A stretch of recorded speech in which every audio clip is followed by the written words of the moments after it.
তুলতে বিজেপির নজর এবার কৃষিতে। যে হাতিয়ার যদি কৃষি হয় বিজেপির, তাহলে বলা যেতেই পারে সেই হাতিয়ারের শান দেওয়া শুরু করছে বিজেপি উত্তরবঙ্গ থেকে। বছর ঘুরলেই রাজ্যে পঞ্চায়েত ভোট, গ্রাম দখলের লড়াই। গ্রামে পদ্ম ফোটাতে বিজেপির নজরে কৃষি। পঞ্চায়েতের আগে কৃষক দরদি ভাবমূর্তি গড়ে তুলতে মরিয়া পদ্ম শিবির।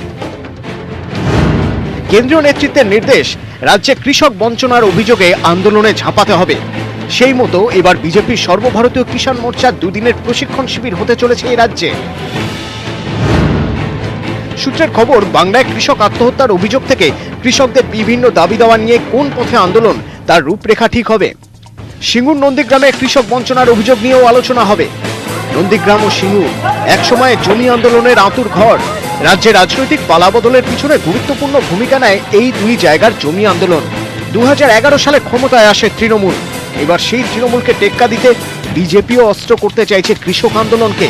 এবার তাই কিষাণ মোর্চার দুদিনের প্রশিক্ষণ শিবির, যা হবে উত্তরবঙ্গে।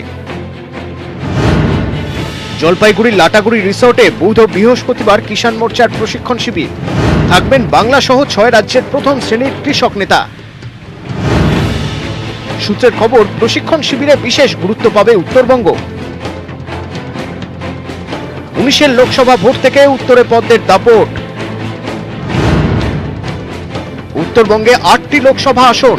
19 ভোটে 7টিতে জেতে বিজেপি, কংগ্রেস পায় 1টি আসন, তৃণমূল 0।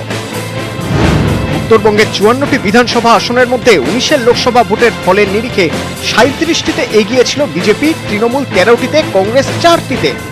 21 বিধানসভা নির্বাচনে অবশ্য খেলা অনেকটাই ঘুরিয়ে দেয় তৃণমূল। 13 থেকে বেড়ে উত্তরবঙ্গে তৃণমূল পৌঁছয় 23-এ, বিজেপি 37 থেকে কমে 30। পরে দিনহাটা উপনির্বাচনে তৃণমূলের জয় এবং দল বদলের জেরে উত্তরবঙ্গে এখন ঘাস ও পদ্ম দুই শিবিরেই 27 জন করে বিধায়ক। পাখির চোখ পঞ্চায়েত নির্বাচন, তার আগে সর্বভারতীয় স্তরে বাংলাকে গুরুত্ব দিচ্ছে গেরুয়া শিবির। একদিকে যেমন কৃষকদের বিভিন্ন দাবি দাওয়া নিয়ে সরব হবে বঙ্গ নেতৃত্ব, পাশাপাশি সিঙ্গুর নন্দীগ্রামের মতো আন্দোলনকেও পঞ্চায়েত নির্বাচনের আগে হাতিয়ার করতে চাইছে বঙ্গ বিজেপি, এমনটাই মনে করছে রাজনৈতিক মহল। ক্যামেরায় বিপুল ঘোষের সঙ্গে ভেঙ্কটেশ্বর লাহিড়ী, নিউজ 18 বাংলা,